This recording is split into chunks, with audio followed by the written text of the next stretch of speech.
ইনকিলাব মঞ্চের মুখপাত্র শরীফ ওসমান হাদি ইতিমধ্যে সন্ত্রাসীদের গুলির ঘটনায় মৃত্যুবরণ করেছেন। ইন্না লিল্লাহি ওয়া ইন্না ইলাইহি রাজিউন। আমার জানা বিষয় হলো, শরীফ ওসমান হাদির এই মৃত্যু কি শাহাদাতের মৃত্যু হিসেবে গণ্য হবে? প্রিয় দর্শক, কোনো মানুষের মধ্যে যদি আল্লাহর সন্তুষ্টি লাভের আশায় মানুষের কল্যাণ সাধনা, ইনসাফ প্রতিষ্ঠা করা, মুসলিম মিল্লাতের চেতনা ধারণ করা এবং মানুষের অধিকার আদায় করার মানসিকতা থাকে এবং সেটার জন্য তিনি যদি লড়ে যান, সংগ্রাম করে যান, এমত অবস্থা যদি তার এই চেতনার কারণে তিনি আক্রমণের শিকার হন এবং মারা যান, সন্দেহাতীতভাবে তিনি শাহাদাতের মর্যাদা লাভ করবেন ইনশাআল্লাহ তাআলা। ঈমানদারের মধ্যে যদি আল্লাহর সন্তুষ্টি লাভের জন্য জীবন বাজি রাখার মানসিকতা থাকে এবং তার অসৎ কাজে বাধা প্রদান, অন্যায়ের বিরুদ্ধে তার প্রতিরোধ এবং ইনসাফ প্রতিষ্ঠার মানসিকতা লালন করার কারণে তিনি যদি আক্রমণের শিকার হন, তাহলে সেক্ষেত্রে তিনি অবশ্যই শাহাদাতের মর্যাদা লাভ করবেন। সেই জায়গা থেকে শরীফ ওসমান হাদিকে আল্লাহ তাআলা শাহাদাতের মর্যাদা দান করুন, আমরা সেই দোয়া করি। আর এমনিতেই নবী সাল্লাল্লাহু আলাইহি ওয়াসাল্লাম বলেছেন, মান কুতিলা দুনা দামিহি ফাহুয়া শাহীদ। যে ব্যক্তি কারোর হাতে খুন হয়েছে, জীবন রক্ষা করতে গিয়ে তার জীবন খুন হয়েছে, অর্থাৎ সাধারণ ধস্তাধস্তিতে অথবা কোনো ডাকাতের হাতে মারা গেছে, সেও শাহাদাতের মর্যাদা লাভ করেন।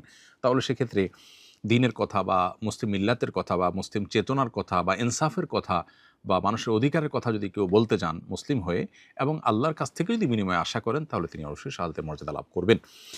অনেকে আছেন যারা বিপ্লবী মানসিকতা ধারণ করেন, তারা অন্যায়ের বিরুদ্ধে সংগ্রাম করেন, তাদের সে সংগ্রামকে আমরা অবশ্যই শ্রদ্ধা করব। কিন্তু তার মধ্যে যদি আল্লাহর প্রতি বিশ্বাস না থাকে, অথবা তিনি যদি এই সংগ্রামটা করেন তার মানবিক চেতনা থেকে শুধুমাত্র, এর জন্য তিনি আল্লাহর কাছ থেকে কোনো বিনিময় আশা করেন না, আল্লাহর সন্তুষ্টি লাভের আশায় করেন না, কোরআন হাদিসের নির্দেশনার কারণে করেন না, তাহলে সেক্ষেত্রে তার এই আত্মত্যাগটা শাহাদাত হিসাবে বিবেচিত হবে না। শাহাদাত বিষয়টা আসলে নিয়তের সাথে সংশ্লিষ্ট বিষয়। কেউ যদি আল্লাহর সন্তুষ্টির আশায় জীবন বাজি রাখেন, যা করেন তা আল্লাহকে খুশি করার জন্য করেন, তার জীবন মরণ আল্লাহর উদ্দেশ্যে যিনি উৎসর্গ করার জন্য প্রস্তুত থাকেন, তাহলে সেক্ষেত্রে তিনি শাহাদাতের মর্যাদা লাভ করেন।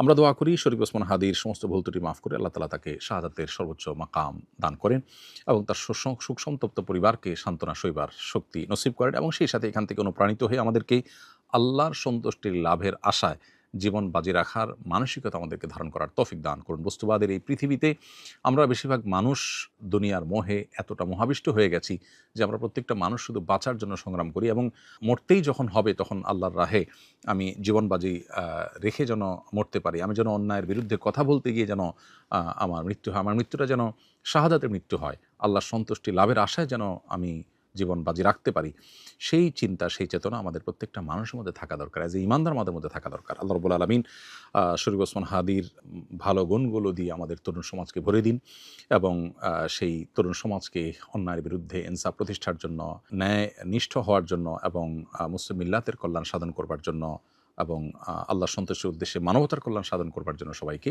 দুনিয়ার লোভ মোহের ঊর্ধ্বে উঠে আল্লাহর উদ্দেশ্যে নিজের জীবনকে উৎসর্গ করার এবং নজরানা পেশ করার তৌফিক আমাদেরকে দান করুন। আস-সুন্নাহ ফাউন্ডেশন, উম্মার স্বার্থে সুন্নাহর সাথে।